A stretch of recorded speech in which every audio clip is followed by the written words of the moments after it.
Police commissioner sir Surat city દ્વારા cyber crime સેલને આપવામાં આવેલી સૂચના અંતર્ગત જેઓની સાથે ડિજિટલ અરેસ્ટ થયું હોય એવા સુરત શહેરના નાગરિકોની ફરિયાદ સાયબર ક્રાઇમ સેલમાં નોંધીને જરૂરી કાર્યવાહી કરવામાં આવે છે. તે અંતર્ગત પાછલા દિવસોમાં સુરત શહેરના એક નિવાસી સાથે રિટાયર્ડ જે સિનિયર સિટીઝન પર્સન છે એમની સાથે 1 કરોડ 5 લાખ રૂપિયા જેટલી માતબર રકમનો સાયબર ક્રાઇમ ફ્રોડ થયેલો હતો.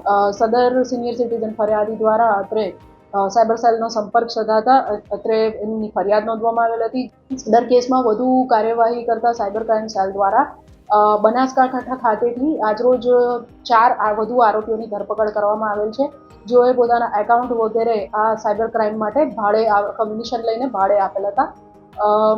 બનાસકાંઠા ખાતેથી જે આરોપીઓની ધરપકડ કરવામાં આવેલ છે તેમાં અબ્દુલ રહેમાન શેખ, નરેશભાઈ હીરાભાઈ રાઘુભાઈ ચૌહાણ, હર્ષભાઈ કરશનભાઈ પરમાર અને સંજય કુમાર કાનજીભાઈ સોલંકી એ 4 આરોપીઓની ધરપકડ કરવામાં આવી છે, જેમાંથી નરેશ ચૌહાણ અને અબ્દુલ રહેમાન શેખ દ્વારા પોતપોતાના એકાઉન્ટ ખોલીને કમિશન ઉપર સંજય સોલંકીને આપવામાં આવેલ હતા, જેઓએ કમિશન લઈને આગળ આ જે એકાઉન્ટ છે સાયબર ક્રિમિનલ્સને વાપરવા માટે પાસ કરેલા હતા અને આ એકાઉન્ટ તેમણે હર્ષ પરમારને આપેલા હતા. આ આરોપીઓની હાલ ધરપકડ કરવામાં આવેલ છે અને વધુ તપાસ એમના રિમાન્ડ પણ મેળવવામાં આવેલ છે. કેસમાં વધુ તપાસ હાલ ચાલુ છે.